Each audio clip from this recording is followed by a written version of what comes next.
the light-skinned brother.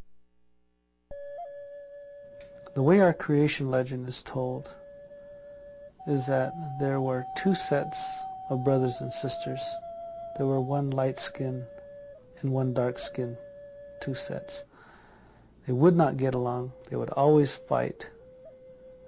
Finally, our Father says to the light-skins, you guys are going to have to go away until you guys learn to get along. And our Father asked the light-skinned brother and sister as they left to light a fire to signify that they're all right.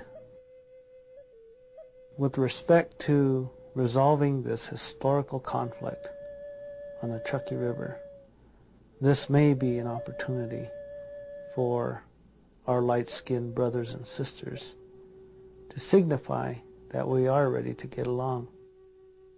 If you use that signal fire analogy, light that fire and say, yes, we are prepared and we understand what we need to do to live along this river with all who inhabit it and all who benefit from it. If we sit down as partners, we're willing to give a little if they'll give a little, and the farming won't be quite the same, but we'll all survive, and I think that we'd be happy.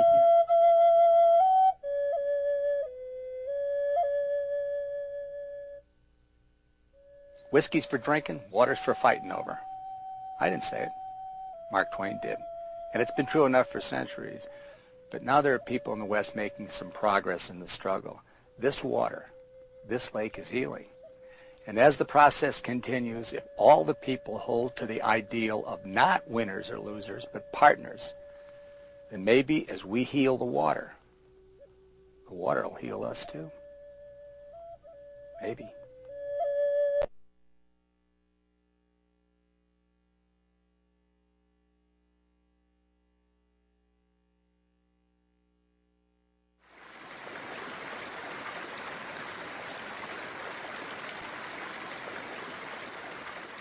Ninisan no ngaching, iman tuani chinis en isjet no nis dike. Chostse kyunyat nyan, yak wing deste.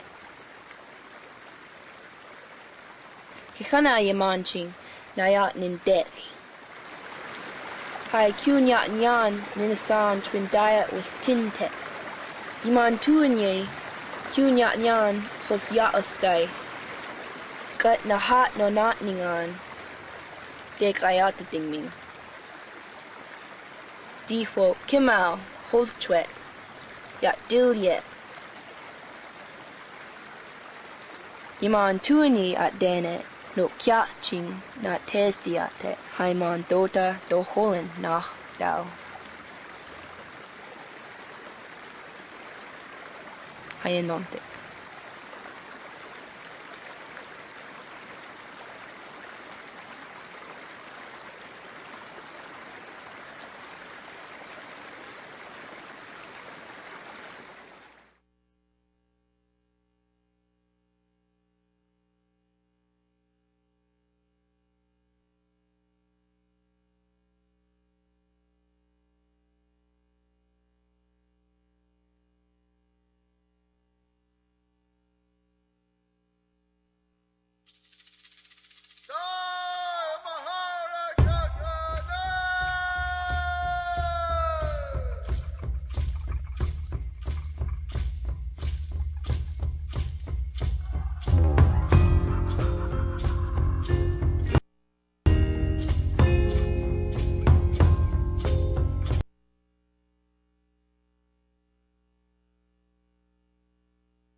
Long ago, after great-grandfather made people and the animals, there was an argument among the animals over who had more power, and they started fighting each other.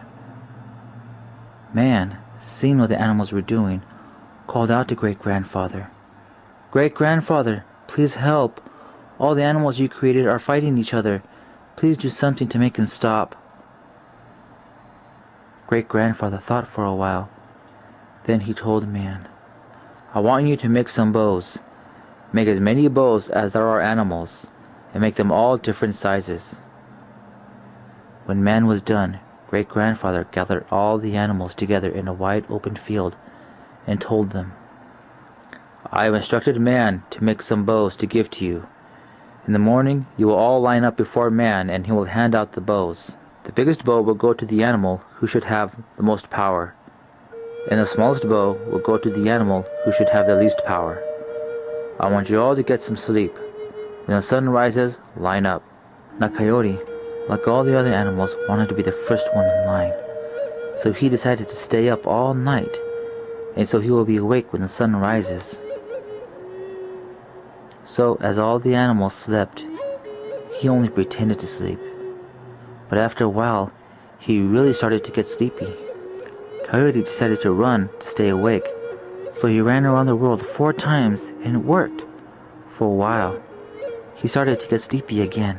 Coyote thought, it's useless to try to stay awake. Whatever I do, I still get sleepy. Fine, I'll sleep, but I'll make sure to be awake when the sun rises. So Coyote picked up 2 small sticks and sharpened the ends. He then propped his eyelids open with the sticks and lay down with his head facing the east and fell asleep. When he was sleeping, the sharp sticks pierced his eyelids and his eyes closed.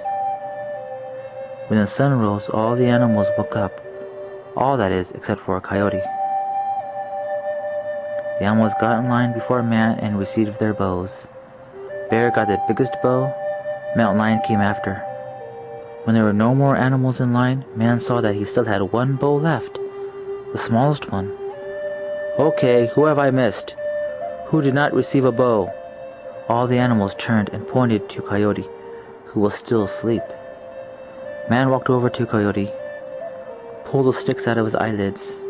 When he awakened, Man gave him the smallest bow. Coyote was now the animal with the least power. The animals started to laugh at him. Great-grandfather felt sorry for Coyote.